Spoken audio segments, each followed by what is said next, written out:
It was a Pentecostal moment in 1962 when the Sky Pilot Singers of Los Angeles gathered one Friday night before going upstairs into the church in which they were going to give a concert that evening. The Sky Pilot Choir was the first mixed-race gospel choir, the first integrated gospel choir in the city of Los Angeles. They were founded, I think, in the late 40s or early 50s. They sang all kinds of gospel music.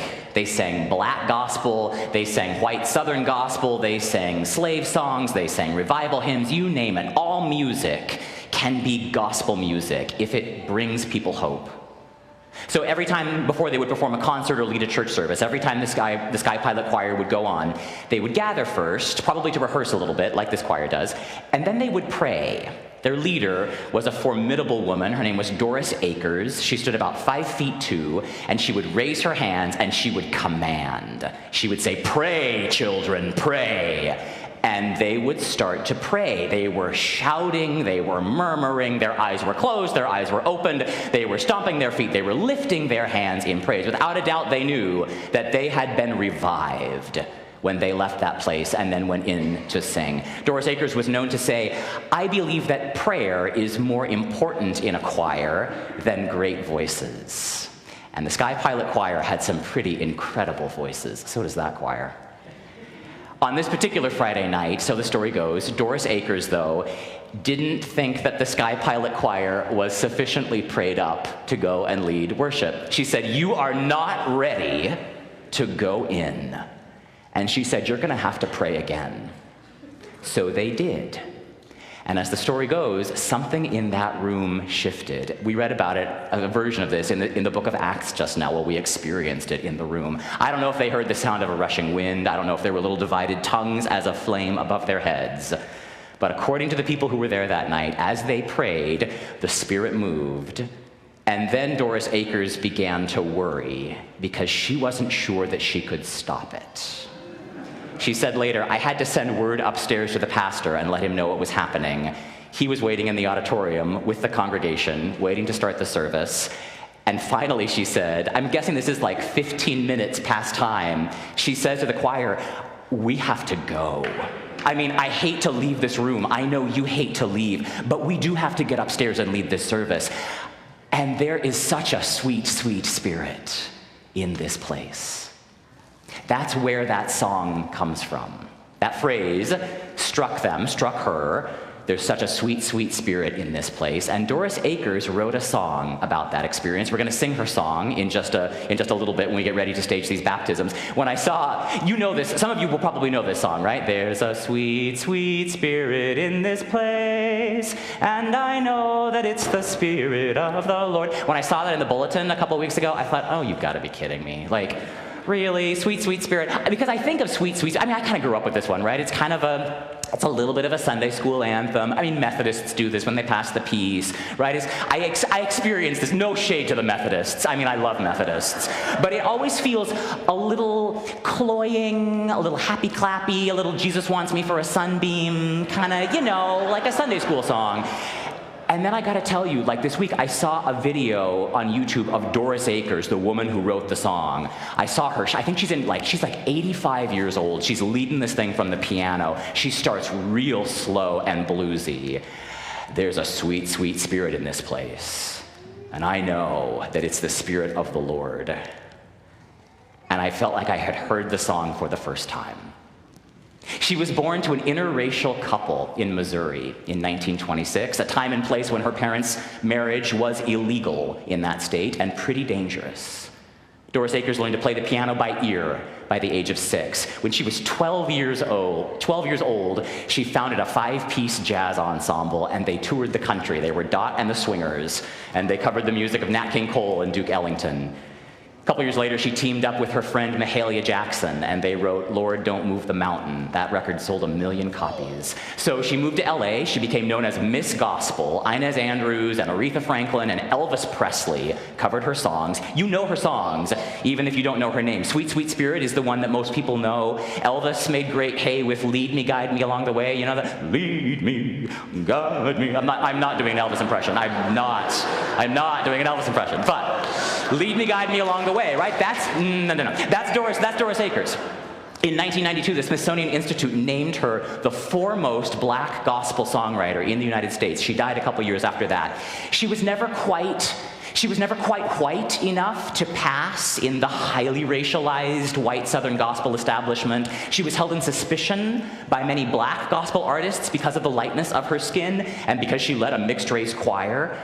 Only at the end of her life did this woman, who didn't ever really fit in, finally win the respect and accolades that had eluded her for most of her career in the music industry. She wrote more than 500 songs over the course of her life. Doris Akers was a force. When she told you to pray, you prayed. I mean, that is an overwhelming experience. Some of you know what this feels like. When you're gathered in a room full of friends, maybe a room full of strangers, when people are devoting themselves to prayer, and something shifts. There's an electricity, there's a charge. You feel that something is different. This is what Moses experiences on Mount Sinai when that bush starts to burn. Elijah and Elisha know what this feels like. Isaiah, famously, we're going to hear this reading next week in church. In the year that King Uzziah died, I saw the Lord seated on the throne, and the train of his robe filled the temple. That's what happened in that upper room on the first feast of Pentecost, according to tradition. That upper room, actually, according to tradition, is the same room where Jesus shared his last meal with his disciples. You can visit this room in Jerusalem today. It's called the Cenacle. It's outside the city walls. Some of you have been there. What you visit today when you go to the original place of Pentecost, the original place of the Last Supper, it's basically this medieval abbey church that was built, I think, like 12th century over the site of an earlier Jewish synagogue. But the tradition that associates this site with the Last Supper and with the Feast of Pentecost is an ancient tradition. So this is the room, right, that they're gathered in when this thing starts to happen. It's the room, it's their altar. Right? It's the room where they had their last meal together, the room where they last experienced him in the flesh, the room where he broke bread and gave wine and prayed over it and gave it to them, the room where they prayed with him, where they sang with him, the last place they were together before he was ripped from them, taken by soldiers, tortured and executed and laid to rest in a garden tomb. And they've been meeting in this upper room ever since. Some of them are having very weird experiences with his body.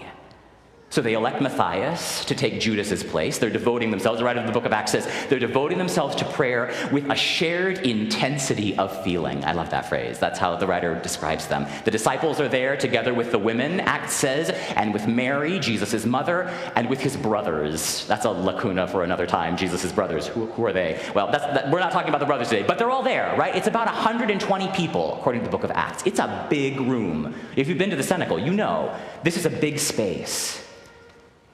And something happens in that room. We got an echo of it, I think, just a minute ago, when unexpected things start happening, like that choir starts to sing, and people start to stand up and do readings in different language. The choir, the chord that you heard back there that the choir was singing, that's called the Petrushka chord. It's from the Stravinsky ballet by the same name. It's this dissonant, spooky, mysterious, chaotic chord. For the music theorists out there, it's a C major chord in the bass and an F sharp major chord on top. That's it, that's the Petrushka chord. And that dissonance that you hear is a tritone. Those are two major chords separated by a tritone. That is an interval that's sometimes called the devil's interval. Basically, composers in the Western tradition didn't use it for like medieval and Renaissance. Only kind of in the Romantic era did composers start to rediscover like how amazing an experience it is when that dissonant chord sounds in a space. It's a little bit eerie. It's a little bit terrifying. It is galvanizing. And that's what happened on the first Pentecost 2,000 years ago. The way that the book of Acts describes it, this thing is bedlam. And the people out on the street notice what's going on. And they laugh at them. They are filled with new wine. That's what they say. That's the insult that is hurled at these people by the bystanders. These people aren't praying, they're just drunk. It's actually one word. It's actually somebody gets translated sweet new wine, but it's just one word in Greek. It's glucose. Some translations will render it sweet new wine. And it's actually not properly wine at all, at least not wine as we understand it today. Glucose, which I think you can still get if you go to like Greece and parts of the Mediterranean, glucose is it's like the frothy, fruity beverage that is produced at the very beginning of the wine harvest, right? It's the fresh juice of pressed grapes just as they start to ferment. So it's really sweet because the sugars in the grapes haven't yet begun to break down entirely into alcohol. So the Romans called it must or mustum. In Greek, it's glucose. That's the word that these bystanders are hurling at the people. They're full of glucose. That's what's going on. Sugar, right? That's where we get our word from. It was this, mildly intoxicating. It is fermented beverage. But it's not legally, in the ancient world, glucose was not legally wine because glucose was a beverage that everybody in society could drink. In ancient societies, women, children, and slaves were not permitted to drink wine. Only men could drink wine. But everybody could drink glucose. It was not technically wine. It's the fruit of the harvest. It belongs to everybody. It can get you a little tipsy, right? But probably not like falling down drunk. Glucose was noted for its sweetness. Doris Akers was picking up on something when she described the spirit of Pentecost as a sweet, sweet spirit. One way that we could kind of riff on that is she's describing glucose, right? It's a sweet wine that they're drinking. It's a sweet wine that's meant for everybody. A sweet wine meant for everybody. Does that sound familiar? We use sherry. It's cream sherry. I gotta tell, this is kind of state secrets a little bit, don't tell anybody. It's the cheapest cream sherry you can find at Fred Meyer. It's Sheffield. It's a big Magnum bottle of Sheffield. I've had to run over and buy it a couple times when we've run out. I know right where to find it, on the bottom shelf at Fred Meyer. It's also a sweet wine, right? It's cooking sherry, kind of, right? It's a fortified wine. To get sherry, you add a little bit of neutral spirit during the fermentation process. So like glucose, sherry is a wine where you can taste the grape's natural sugars. It's sweet because those natural sugars are being preserved. And culturally, sherry and port and some of these other fortified wines, they were kind of considered, maybe not like wines for everybody, but like your grandmother drank them, right? They were ladies' wines. I assume because they were used for cooking. So it's like, you add a little bit to the sherry sauce and then you tipple a little bit, and a lady can do that because it's just sherry. We had this before Evensong. We pray on sherry, right? It's a lady's drink. It's sweet. It belongs to everybody. It's a sweet, sweet spirit. And that starts to name what we're talking about when we sing this gospel tune, Doris Akers' gospel tune. There's a sweet, sweet spirit in this place, and I know that it's the Spirit of the Lord. We're not going to get drunk on it, right? Not literally. As Peter says to the scoffers in Acts, you guys, it's 10 o'clock in the morning. These are not drunk, as you suppose. The wine that you drink at this rail, at communion, it will not intoxicate you, although it can give you a kind of a spiritual high that will send you coming back for more, week by week, year by year. Try as you might to quit this stuff, this Spirit of God thing. This sweet, sweet spirit thing, this electricity, this charge that we encounter in this room or at this rail. I notice it when I pass somebody at the rail and I hand them the bread and I see the tears begin to fall. And I realize I am present to a profoundly holy moment for this person. I don't have to describe this to you. You guys know what I'm talking about, right? I don't think it actually has anything to do with the wine. Or maybe it has everything to do with the wine. We say that's how Jesus comes to us at this rail. And I have seen you experience this. Not every day. There are whole years that go by where I come into this rail, I get my bread, I get my wine, and I go back and sit down, right? Nothing magic happens. It's just what we do.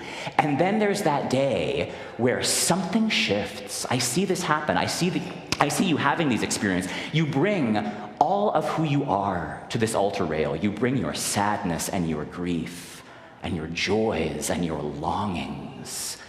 And you stand or you kneel, sometimes next to the same person you've been receiving communion next to for 50, 60, 70 years.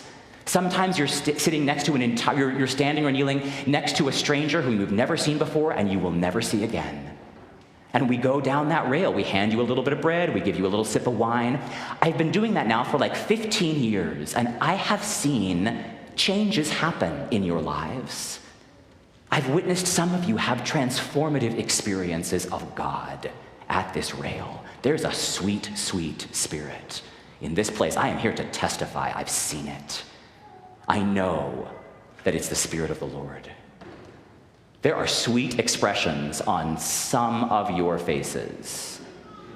And I know that those are the Spirit of the Lord. That's the line I don't love. There are sweet expressions on each face, and I know they feel the Spirit of the Lord. Because sometimes I've seen you come to this rail when you're angry, and the expression on your face is not sweet. And it's a little awkward sometimes, but in some ways those are the most beautiful experiences for me, when I know you well enough to know when you're a little bit angry or put off or just confused, maybe by something that I said or did, and you come to this rail anyway, and we give each other communion, because the thing that unites us is so much more important than whatever we happen to be squabbling over. That is the Spirit of God. I give you communion even when I know we're not okay. Even when I know you're not okay. And I know what's happening for some of you. I know you're not okay. That's the reason I give you communion. I give you communion because I know you're not okay.